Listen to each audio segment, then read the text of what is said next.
darle la bienvenida a nuestros compañeros de la Liga Mexicana por la Defensa de los Derechos Humanos, quienes nos estarán hablando acerca de los cambios profundos que urgen a 75 años de la Declaración Universal de los Derechos Humanos y también a 25 de la que tiene que ver con los defensores precisamente de derechos humanos. Están con nosotros Adrián Ramírez López, presidente de la LIMED, y también Astrid Virginia Fuerte, integrante de la misma organización. Es un gusto saludarles. ¿Cómo se encuentran? Muy buenos días. Hola, Sofía José, muy buenos días. Buenos días para ustedes. Bien, acá disfrutando de este frío decembrino y preparándonos para seguir luchando estos días que son días de convivencia familiar, de reflexión, de trabajo, de análisis, de balance, pero de todo, sobre todo de recordar la parte humana de nosotros como seres. Así es que, pues adelante con estos días fríos y en este balance de fin de año. Así es, pues se trata precisamente, además, Adrián, pues de conmemorar los 75 años de la Declaración Universal de los Derechos Humanos y 25 de la de Defensores, y pues en ese sentido ustedes han documentado con el propio trabajo que han realizado, pues la necesidad precisamente de actualizar esta declaración y de hacer en parte conciencia entre la propia población sobre el valor de defender los derechos humanos.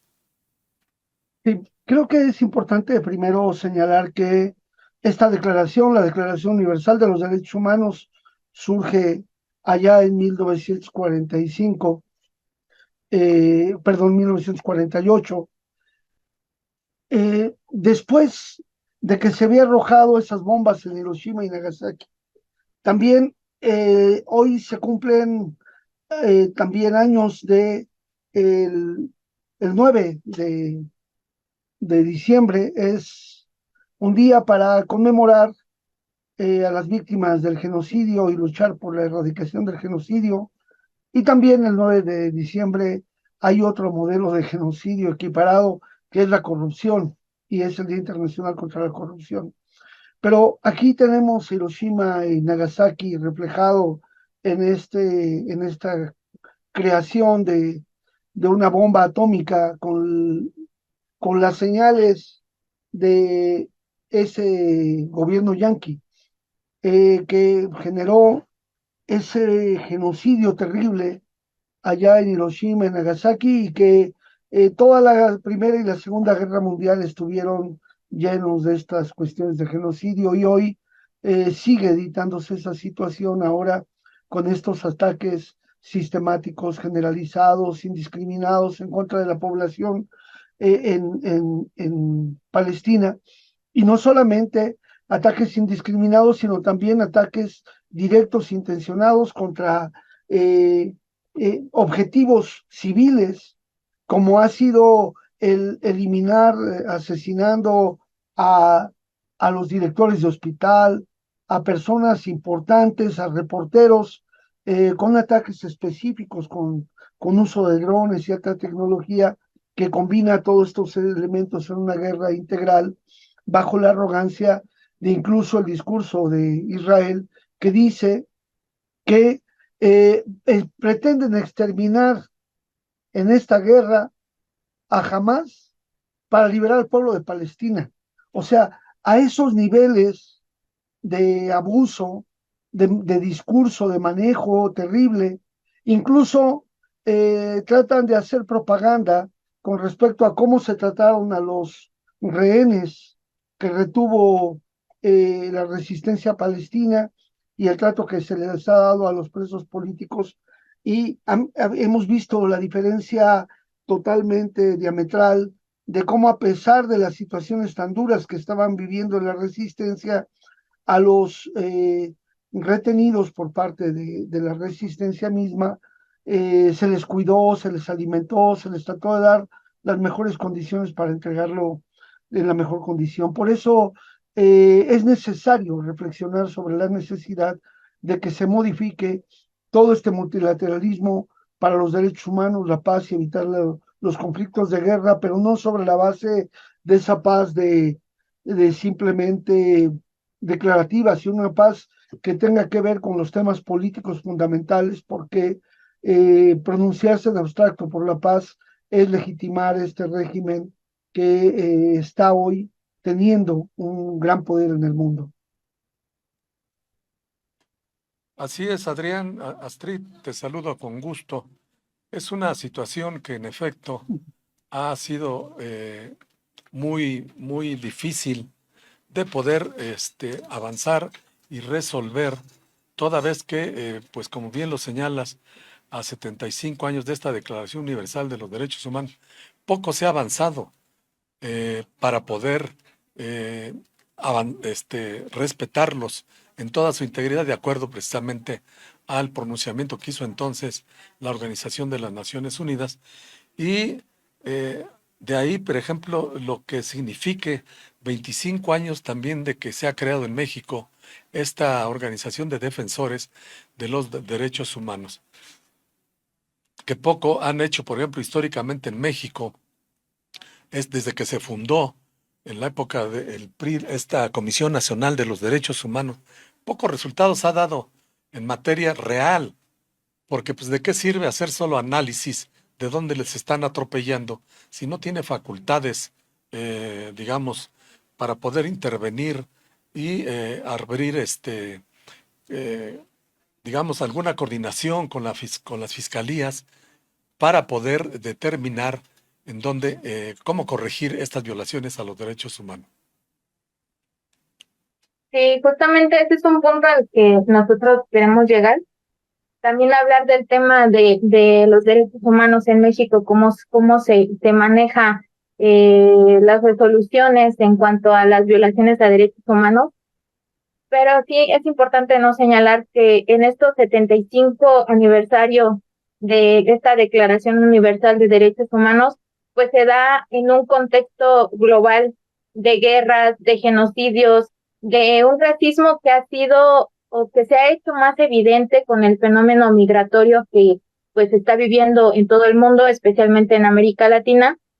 y también del contexto sobre la lucha de los pueblos originarios en defensa contra el despojo de sus territorios, en un contexto de lucha de los pobladores por defender los recursos naturales de las cuales las grandes empresas transnacionales pues se están apoderando, y es a lo que ahora también se le conoce como el neocolonialismo, o como es una parte también de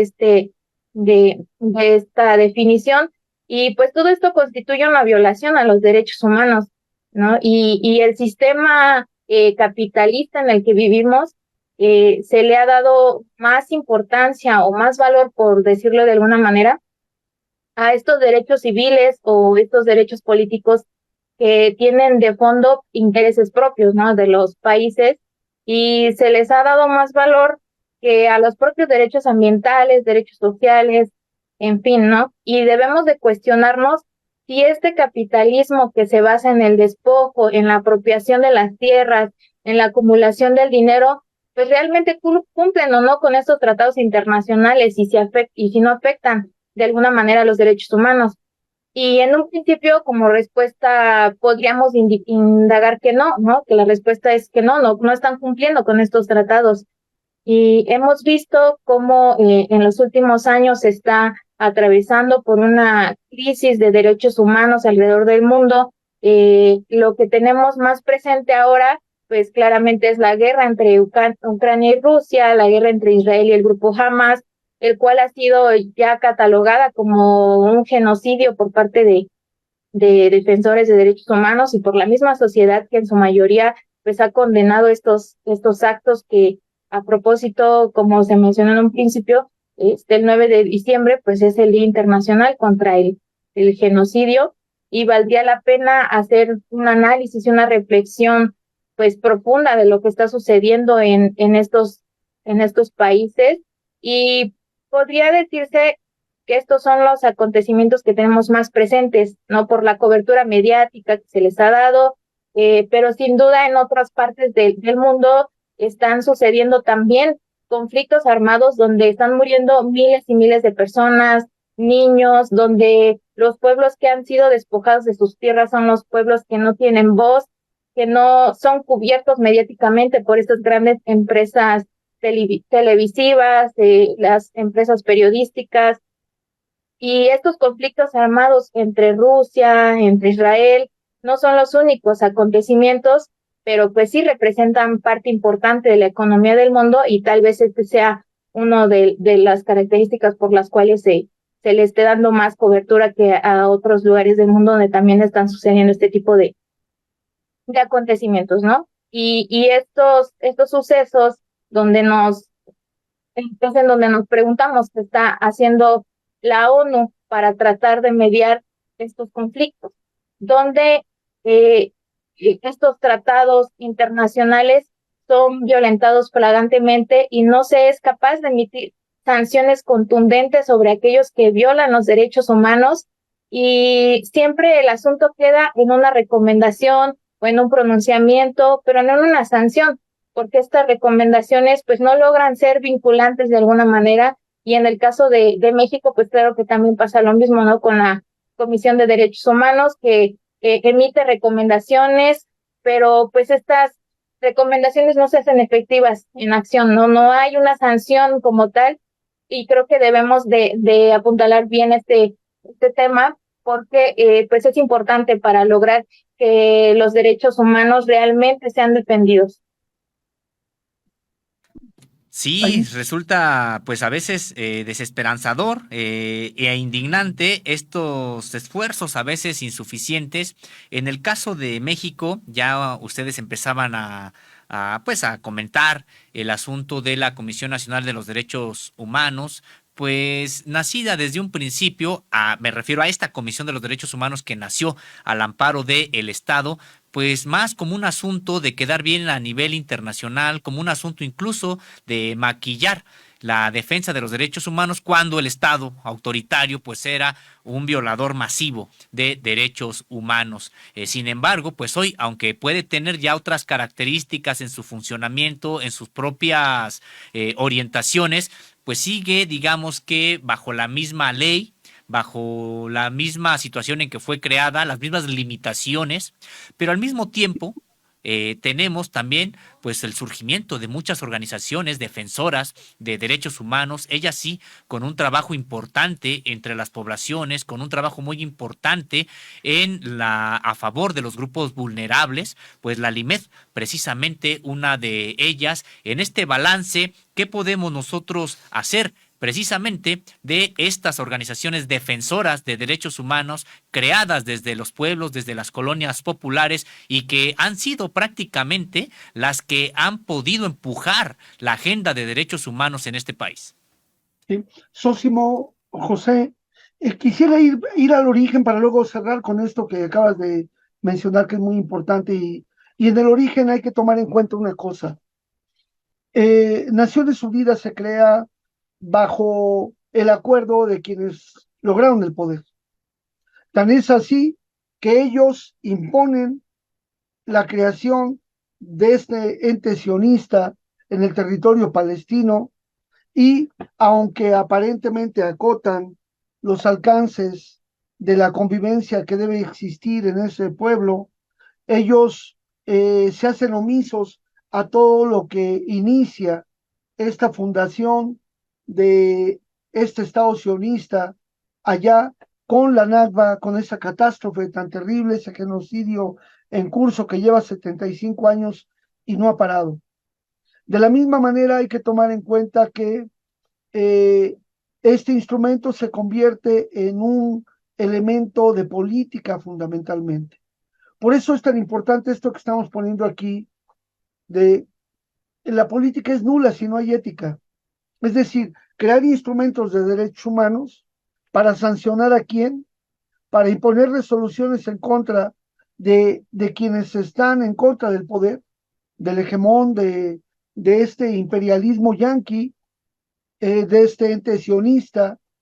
de los países neocolonialistas y colonialistas de aquella época con Inglaterra, etcétera.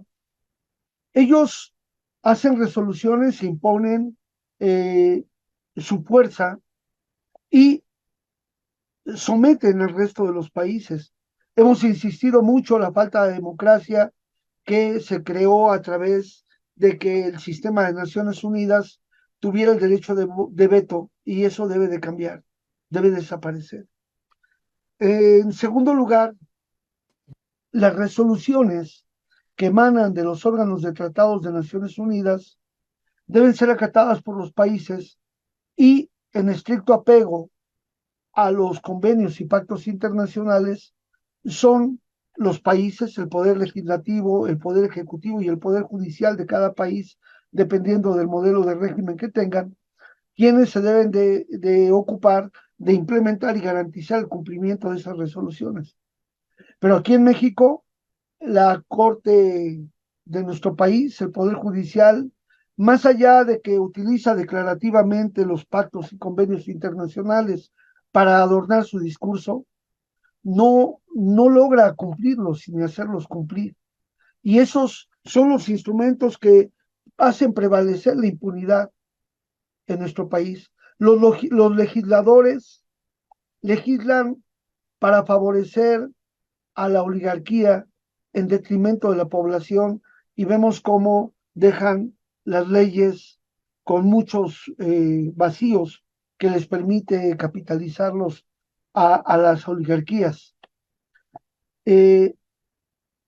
Después de que se creó las Naciones Unidas y se inicia el proceso de la Declaración Universal de los Derechos Humanos, también se crea la Declaración Americana de Derechos Humanos, que es la que regionalmente nos ocupa, y que crea también la Corte Interamericana de Derechos Humanos. México aceptó la competencia contenciosa de la Corte Interamericana hasta el año 98, es decir, llevamos 25 años. Pero todas las sentencias que han emanado de la Corte Interamericana de Derechos Humanos en relación a México han tenido una resolución bastante limitada. Es decir, la sentencia de Rosendo Pacheco, que gana la familia y las organizaciones a favor de él, no han permitido que el gobierno de México diga cuál ha sido el paradero de Rosendo.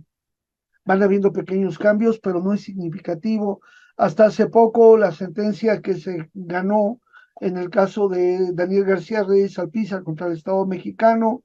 apenas empieza a vislumbrarse la posibilidad de modificar un poco la situación de cómo se justifica la prisión y cómo se evita el abuso de la prisión preventiva. En cuanto a la Declaración de Defensores de Derechos Humanos de Naciones Unidas, que se suscribió ahí en el Palais de Chayo un 9 de diciembre del año 98, tenemos mecanismos que no logran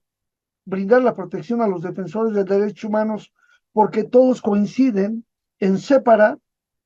al defensor de las causas que defiende, y en lugar de ocuparse como factor fundamental que los ataques a los defensores de derechos humanos no provienen en contra directamente por el defensor por sí mismo, sino en relación a los casos que está defendiendo, el mecanismo no logra hacer que la Fiscalía General de la República investigue y sancione, que los instrumentos protejan, es decir, que la génesis que produce la vulneración de derechos del defensor queda de lado, y entonces le pueden dar botones de pánico que en realidad el botón da pánico, porque lo invocas, tarda, no es tan eficaz, etcétera, etcétera. Es decir, tiene que cambiar esa visión, porque en el centro está la violación a los derechos humanos que un defensor está señalando y está dirigiendo sus acciones. Eso tiene que mejorar con los mecanismos, pero repito, ahora con la autonomía también de las fiscalías se deja un tanto de lado, y no hay manera de presionar a las fiscalías, a pesar de que hay figuras como la de asesor jurídico que le permite a las víctimas poder también promover investigaciones y demás. El Ministerio Público tiene el poder del ejercicio de la acción penal, y con frecuencia está coludido con la oligarquía, con los sectores poderosos, con quienes trafican, y se ve inmerso en este problema grave de la corrupción, el tráfico de influencias, que también se debe de señalar como uno de los males fundamentales a nivel internacional. Y el tercer aspecto, que también en el año 98 se crea el Estatuto de Roma, del cual llevamos 25 años. Y el Estatuto de Roma para crear la Corte Penal Internacional, que ya no sanciona a países, sino sanciona a personas de países que han cometido violaciones graves a los derechos humanos, también sigue siendo utilizado como un instrumento de política para golpear a otros países, otros sectores, acusándolos de delitos contra la humanidad y minimizando o neutralizando cualquier situación que se da a nivel mundial. Por ejemplo, toda la situación tan grave que se ha dado en el caso Colombia, con el asesinato sistemático de líderes sindicales, de luchadores sociales, de defensores de derechos humanos, tan grave,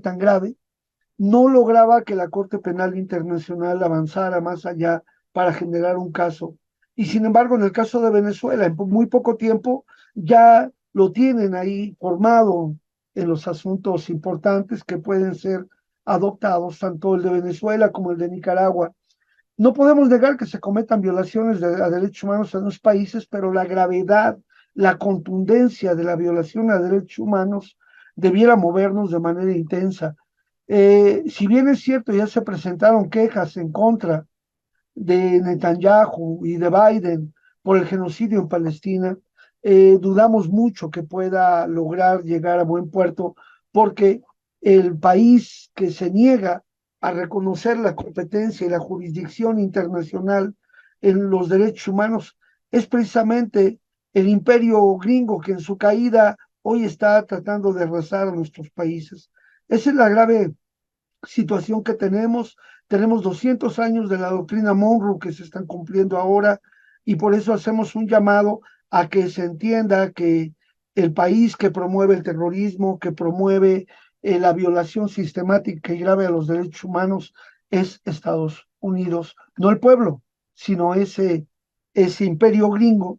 ese ente sionista que se ha enquistado también en Estados Unidos. Sósimo José. Así es, Adrián, pues es que el tiempo se nos va muy rápido. Me gustaría tal vez algún comentario de ustedes, si es que lo consideran, acerca de lo que ya les preguntaba sobre también el papel que sí han jugado organizaciones que vienen desde los pueblos, desde las colonias populares, defendiendo en un primera instancia a las madres que buscaban a los desaparecidos de estos regímenes autoritarios y que las primeras buscadoras probablemente, y que en ese sentido pues se fueron constituyendo estas organizaciones defensoras de derechos humanos que desde mi punto de vista son las que realmente han impulsado la agenda de los derechos humanos y no tanto aquellas que se forjaron pues al amparo de los propios estados que además pues decíamos de manera contradictoria pues eran masivos violadores a los derechos humanos. Hasta quien quieran comentar. Sí, por supuesto, yo creo que como bien ha mencionado también en otras ocasiones Adrián, el pueblo es el garante de los derechos humanos. No es tanto estas organizaciones o lo que hemos venido hablando sobre las declaraciones, pero ¿quién es quien emite estos derechos? ¿Quiénes son quienes alzan la voz porque se respeten los derechos? Pues es el pueblo. Entonces, claro que más que las organizaciones de derechos humanos que son del Estado, pues el pueblo es quien es garante de los derechos y quien en base a su experiencia, en base a sus vivencias, han alzado la voz para hacer que se respeten los derechos humanos y ellos han sido, el pueblo ha sido parte fundamental en que hoy tengamos estos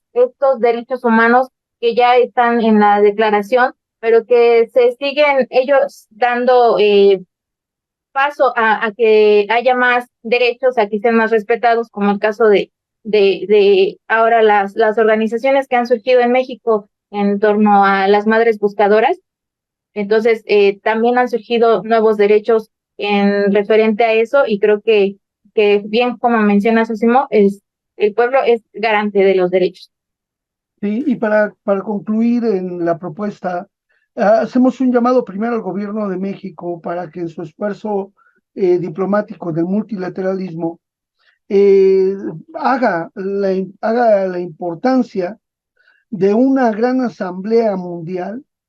que modifique los principios fundamentales de, el, de los derechos humanos, sobre todo que se democraticen estos instrumentos, que se eliminen los derechos de veto, que la democracia sea plena en la Asamblea General y que también comparezcan como responsables los organismos internacionales de banca y de comercio a nivel mundial. También tenemos que buscar acuerdos multilaterales entre todos los países para que en cualquier país del mundo a igual trabajo, igual salario y prestaciones. Esto permitiría que las personas no tengan que emigrar porque en algunos países sus gobiernos permiten el pago de salarios de hambre, de miseria y explotación, el saqueo de los recursos. Si lográsemos este acuerdo, podríamos evitar este gran problema que hay de las migraciones forzadas. Y me parece que es también fundamental entender que para poder pasar por cualquier país no debería sino existir un pasaporte que permita la identificación con fines también de cuestiones delincuenciales o penales o sanitarias, pero que fuera el único recurso. Asimismo, que se homologaran los títulos y, y, y certificados de profesiones para que la gente pudiera trabajar en cualquier parte del planeta y que todas las empresas a nivel mundial se comprometieran a respetar los acuerdos del salario justo para una vida digna de la población. Ha llegado el momento en que nosotros en los pueblos hemos acumulado tal cantidad de conocimiento científico y tecnológico que hoy podríamos trabajar jornadas de 4 horas, teniendo 4 turnos durante el día o 6 turnos, y que esto permitiría el pleno empleo, permitiría que tuviéramos toda la población tiempo para el recreo, para el consumo, para el disfrute, para la formación, y no este criterio que hoy tiene, que a través incluso ya de la robótica, de la inteligencia artificial, pretende despojar a los seres humanos de algo que es muy valioso, el trabajo y el goce pleno de su fruto. Hemos visto cómo el gobierno de nuestro país ha logrado demostrar que se puede mejorar la política salarial y de prestaciones sociales y que esto alienta la posibilidad de un consumo, aún tratándose de países capitalistas como el nuestro, pero en este capitalismo redistributivo está poniendo ejemplo a nivel mundial. Es ahí donde tenemos que poner el acento, porque teniendo trabajo, teniendo un salario digno, teniendo tiempo suficiente, podemos todos contribuir a mejorar la situación. También de la misma manera que las fuentes de empleo estén lo más cercanas al domicilio y que las fuentes de recreación y de servicios también estén lo más cercanas al domicilio, porque esto nos ayuda a evitar la movilización, el apartheid eh, social en el que vivimos, donde personas tienen que ir 2 a 4 horas, trasladarse para llegar a un trabajo y luego regresar, porque en el lugar donde trabajan no hay posibilidades de vivir, porque ahí la renta en esos lugares es muy cara. Entonces llegó el tiempo de estas reflexiones y sobre todo de saber que el pueblo es garante y que gracias al pueblo es que organizaciones como la nuestra es llamada a ser interlocutor con autoridades, con expertos, con relatores, con grupos de trabajo, con otras entidades, incluso los medios, gracias a que es el pueblo el que nos coloca en esta posibilidad de legitimidad, y es así como podemos ayudar en su defensa. Y por eso aquí hoy en este Día Internacional de los Derechos Humanos, que está por cumplirse este 10 de diciembre, y en la Declaración de Defensores de Derechos Humanos, también recordamos que todos los integrantes de Contralínea son parte de este gran conglomerado de personas que defienden los derechos humanos, como es el derecho a la verdad, el derecho a la información, y contribuyen con ello al derecho a la justicia. Muchas gracias. Pues muchas gracias por esta participación. Se nos ha acabado ya el tiempo, pero bueno, creo que pues ha habido una reflexión importante de parte de ustedes para la propia audiencia y estamos atentos a este encuentro que nos da mucho gusto que lo estemos sosteniendo pues todos los viernes, secuelas del viejo régimen con nuestros compañeros de la Limed. Muchas gracias a Adrián Ramírez López y también a Astrid Virginia Fuerte. Que tengan muy buen fin de semana. Gracias a ustedes, buen fin de semana.